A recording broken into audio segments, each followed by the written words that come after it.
Depuis novembre 1930, il y a une association nationale des maires des stations classées et communes touristiques, devenue en 2016 l'ANET, Association nationale des élus des territoires touristiques. Pour vous, mes collègues, vous le savez bien, mais je le précise pour tous nos partenaires, tous nos invités, nos collègues qui ne siègent pas nécessairement dans nos instances, en les invitant d'ailleurs à nous rejoindre.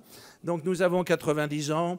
Symboliquement, c'est un chiffre de la réussite, c'est le chiffre de l'énergie. Et quand on a 90 ans, on va à 100 ans. Donc on se retrouvera effectivement pour le centenaire dans une dizaine d'années. Alors, pour vous faire patienter, en revanche, vous voyagerez. Et il y a un petit symbole qui vous a été remis sur chaque table. Il y a une étiquette de voyage pour, évidemment, qu'on puisse suivre vos bagages, mais c'est surtout avec le symbole de l'invitation au voyage et surtout de nous retrouver, de revivre. C'est le premier congrès national. Je vous rappelle que si vous êtes présents ici, il y en avait 150 en distanciel. Ils n'ont pas le bonheur de partager ce repas. Je vous souhaite une très belle soirée. Bon appétit.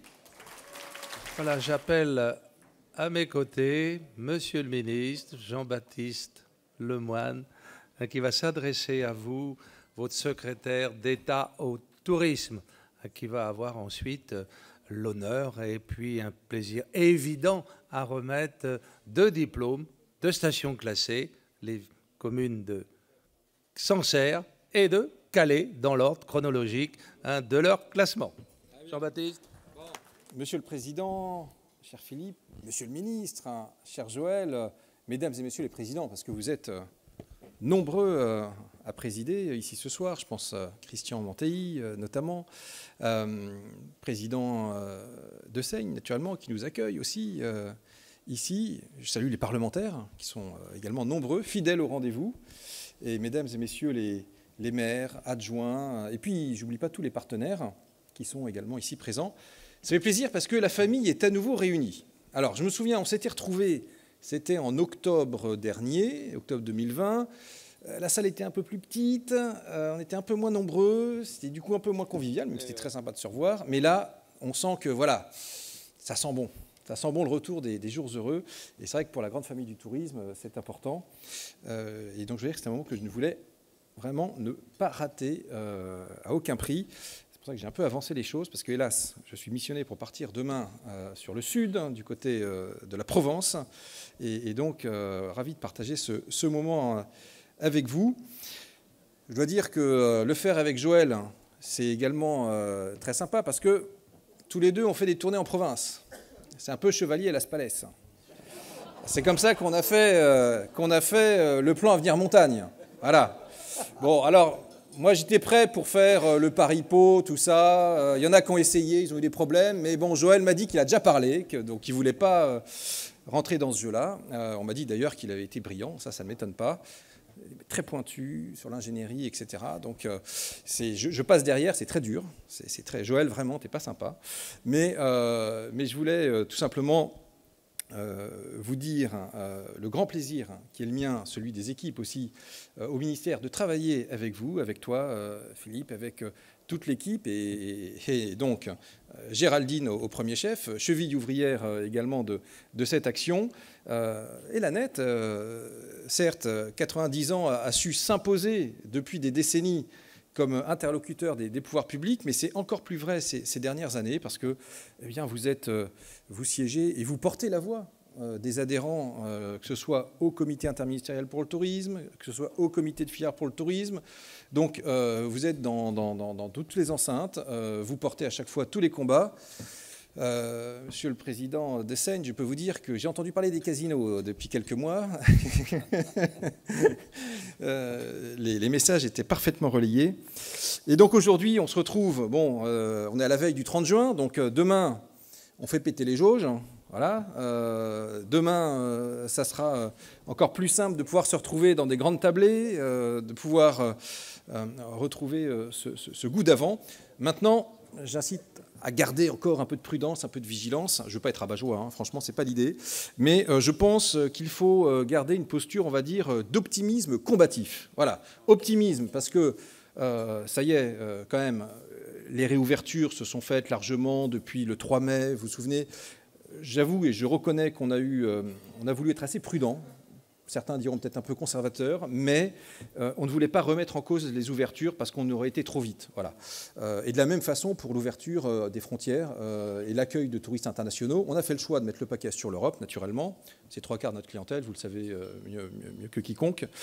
Et puis sur les États-Unis, on assume d'être un peu restrictif vis-à-vis de nos amis anglais qui ne sont pas vaccinés, hein, en disant motif impérieux, donc pas de vaccin, pas de vacances. Donc c'est un peu dur, mais en même temps, on veut éviter le stop and go et donc on veut éviter, juguler au maximum ce variant Delta, ce variant indien.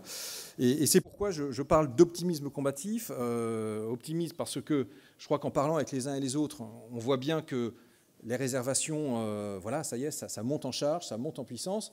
Ce matin, on a fait l'Assemblée générale d'Atout France avec Christian et beaucoup témoignaient du fait que, alors c'est certains segments, mais pour certains, dans l'hébergement, on est en croissance par rapport à 2019.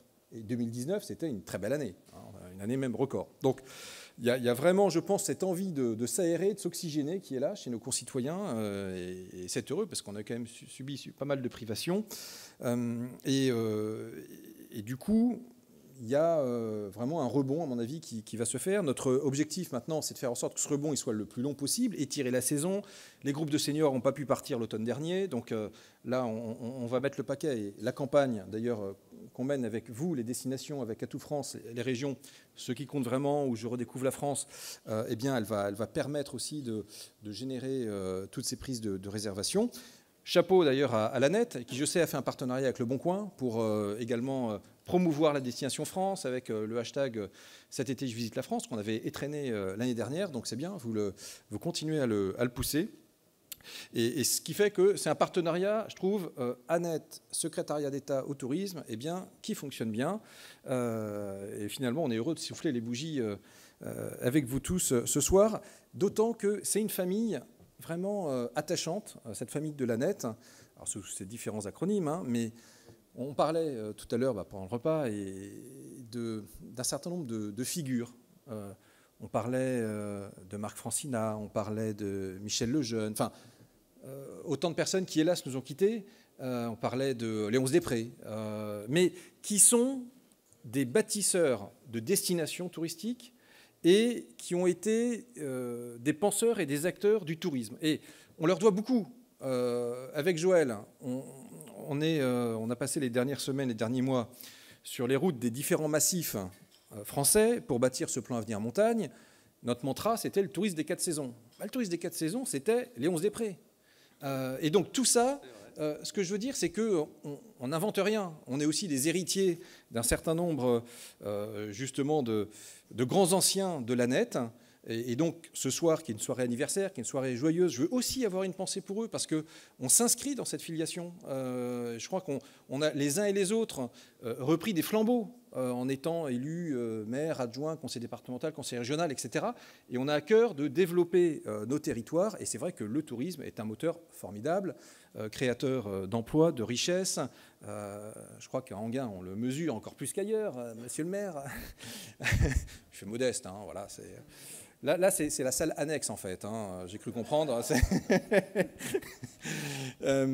Et tout ça fait que, voilà, on a de la chance de vous avoir, parce que si la France, elle est, en entrant dans la crise, cette première destination en termes d'attractivité touristique, c'est parce que derrière, il y en a qui ont structuré une offre, un produit, et c'est pas pour rien d'ailleurs qu'on va justement remettre ce classement de stations de tourisme et à Calais et à Sancerre. C'est parce que ce travail il a été fait.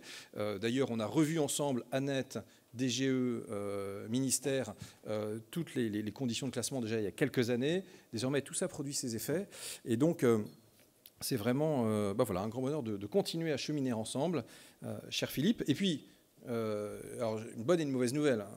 L'été, on se dit à un moment, c'est quand même le rush pour le tourisme, mais on aime bien quand même prendre quelques jours au mois d'août, etc. Là, ça va être compliqué. Je préviens Madame Sueur, ça va être compliqué. Voilà. Parce que le président de la République nous a mandatés pour mettre en place et travailler à un plan de reconquête du tourisme. Et donc ça veut dire qu'on doit rendre la copie en septembre-octobre, donc ça ne va pas chômer. On va vous solliciter. Toutes les bonnes idées seront les bienvenues.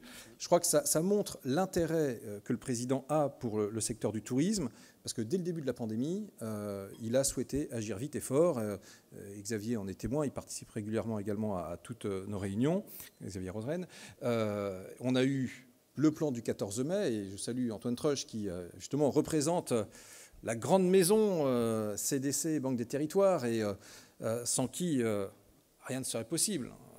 C'est un homme très important, je vous conseille de le choyer. Vous aurez les financements adéquats. Et trêve de plaisanterie, grâce au plan du 14 mai 2020, en réalité, non seulement on a mis en place les mesures d'urgence, mais le secteur du tourisme a bénéficié du premier plan de relance, avant même le plan de relance. Le plan de relance, c'était septembre.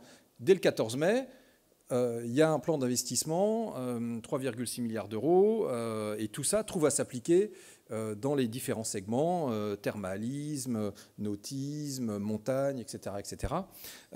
Et nous le faisons donc main dans la main avec naturellement la Caisse, la Banque des Territoires, la BPI, naturellement les services de l'État. Et monsieur le sous-préfet, vous les représentez ici ce soir. Vraiment, je vous adresse...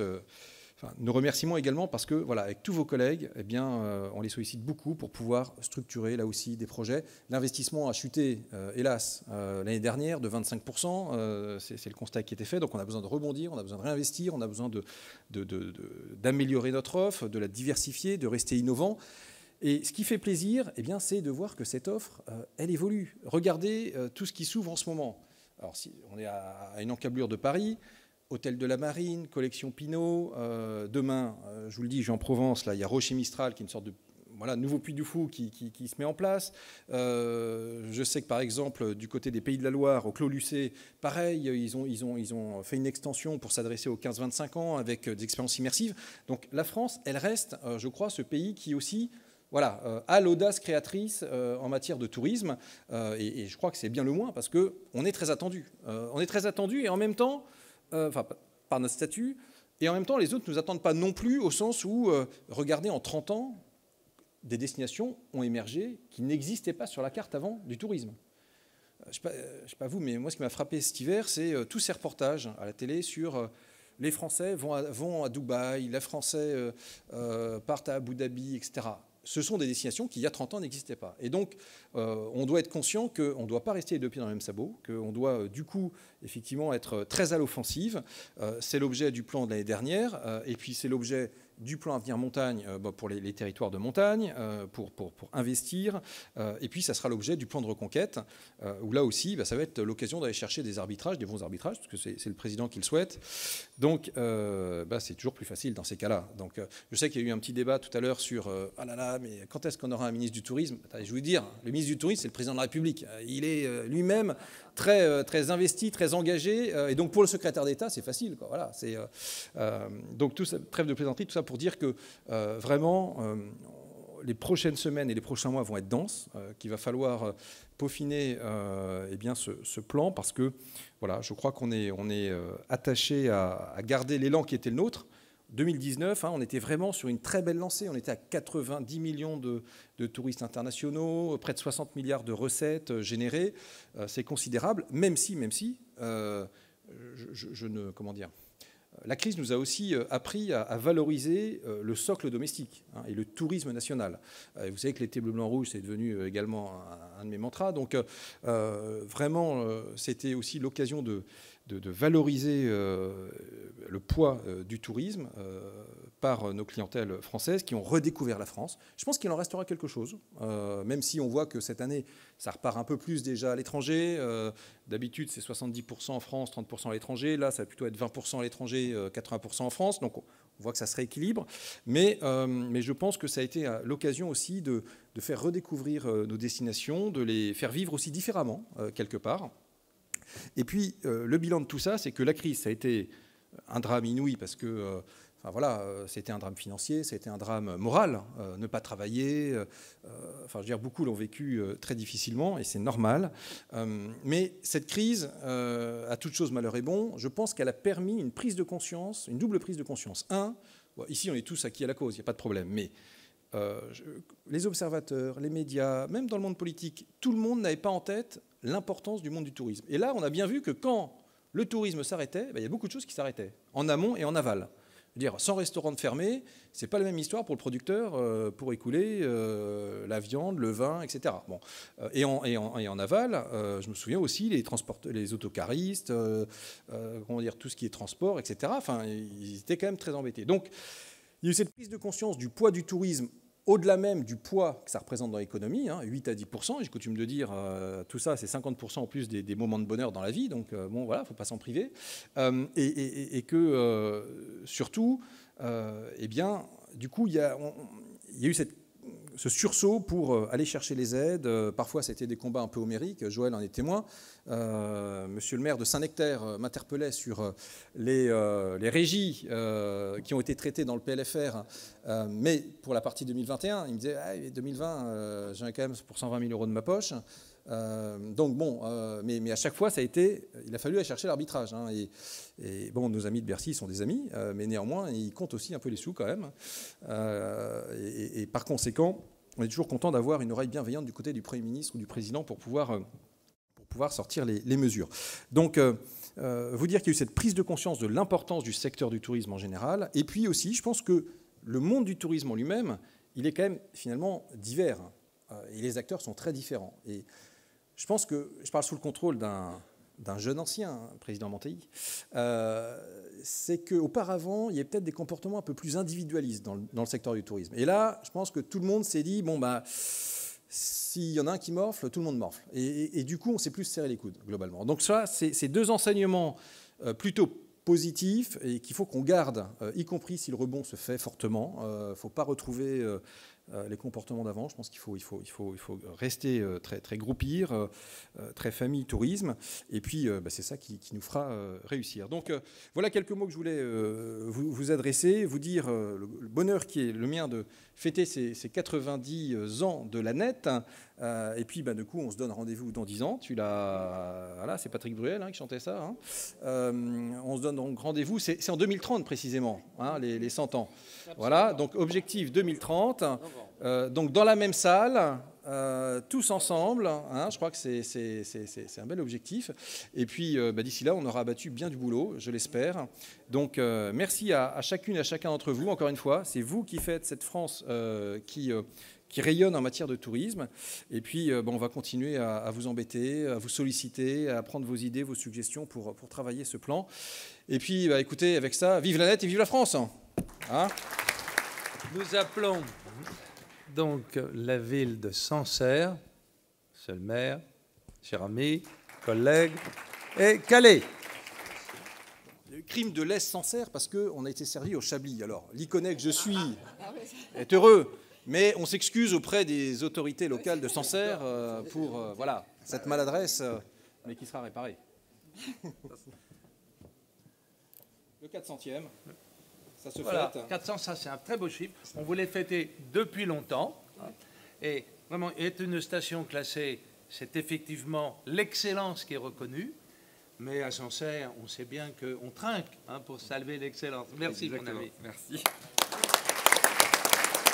Eh bien, pour commencer, je vous remercie bien sincèrement je vous remercie bien sincèrement pour cette confiance renouvelée, car Sancerre est depuis fort longtemps une station classée et une ville touristique. Donc c'est une reconnaissance qui est renouvelée, une confiance qui nous honore aujourd'hui. C'est un travail que nous devons, bien évidemment, grâce aux services de l'État qui nous ont accompagnés, et plus particulièrement aussi à Madame le Duc qui nous a accompagnés depuis des années sur ce sujet, parce qu'il faut le dire, d'abord elle est sancerroise aussi, donc nous pouvons le dire. Et pour découvrir, écoutez ce que je vous propose, vous êtes tous bien évidemment très chaleureusement invités à Sancerre pour découvrir notre belle cité. Et si d'aventure vos agendas ne vous le permettent pas, je vous invite à consommer avec ou sans modération du Sancerre. Merci. Et donc nous avons la 453e commune classée station de tourisme, qui est Calais. Et donc ça s'applaudit aussi. Hein. Merci. Oui, je voulais aussi, bien sûr, tous vous remercier pour cette belle reconnaissance. Alors, vous savez qu'à Calais, c'était une situation difficile et c'est, comment dire, doublement méritant, je dirais, pour l'équipe municipale et pour les équipes aussi de la ville de décrocher ce label. Je n'ai pas besoin de vous présenter la ville, tout le monde la connaît par le bashing médiatique que nous avons subi. Et donc le pari de la municipalité était de redorer, je dirais, l'image de la ville à travers à la fois la culture, le tourisme et le patrimoine.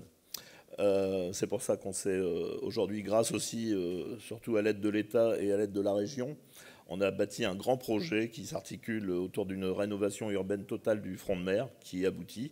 D'ailleurs, je vous invite tous à l'inauguration qui se tiendra les 13 et 14 juillet. Et on a bâti aussi un grand projet culturel avec François Delarosière sur un peu le même principe que ce qui se fait à Nantes. Alors au lieu d'un éléphant, nous avons un dragon qui arpente aujourd'hui la digue de mer et qui, pour le plus grand bonheur de tous les touristes, on a eu un premier succès, alors bien sûr éphémère à cause de la crise sanitaire, parce qu'à peine ouvert, nous avons dû fermer. Mais nous avons quand même accueilli 20 000 visiteurs sur juillet-août l'année dernière, rien que pour cette nouvelle attraction touristique et culturelle à la fois. Donc voilà, c'est un peu le renouveau de la ville. Et encore une fois, je vous remercie tous pour le soutien. Je fais partie aussi de nombreuses autres associations au niveau du patrimoine et de la culture. Et je sais qu'on a souvent un soutien. Alors, des fois, c'est un petit peu pénible à supporter parce que je réponds toujours aux mêmes questions. Ça tourne toujours autour des migrants, etc. Et pour une fois, c'est l'occasion de mettre en lumière la ville de Calais sous un jour un peu plus joyeux. Et puis, voilà, je voulais tous vous remercier pour votre attention et puis pour votre sollicitude. Merci. Alors du coup, la bonne nouvelle, c'est qu'on n'a pas pu remettre tous les diplômes ce soir. Je crois qu'il y en a encore plus d'une vingtaine.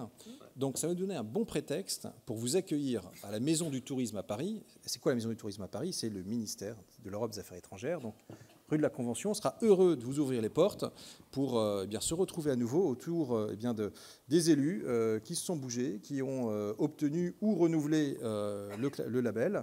Et donc voilà, à très vite. Merci. Merci beaucoup, monsieur le ministre. Merci, Jean-Baptiste, parce que, en plus, cet invité à la Convention, c'est retrouver un monument historique exceptionnel. Puisque les ministères, il y en a plusieurs, sont dans l'ancienne imprimerie nationale.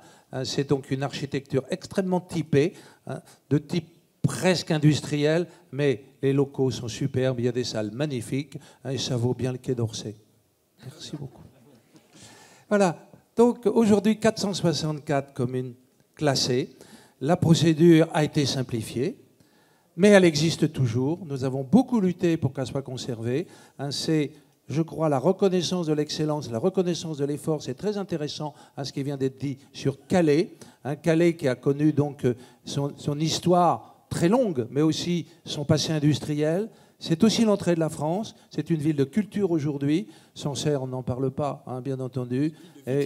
Et de viticulture, et plus que cela, avec des caves exceptionnelles et des viticulteurs. Je ne parle pas de la famille Mello et quelques autres. Bon, mais nous avons maintenant les 90 ans. On va, je pense, pouvoir vraiment faire venir le gâteau monumental, parce que 90 ans, c'est encore plus important que le gâteau de mariage. Je vais demander à Joël Giraud, monsieur le ministre, de venir aussi nous rejoindre. Et l'équipe, et toute l'équipe de la Net. Elle n'est pas monumentale, mais elle est exceptionnelle.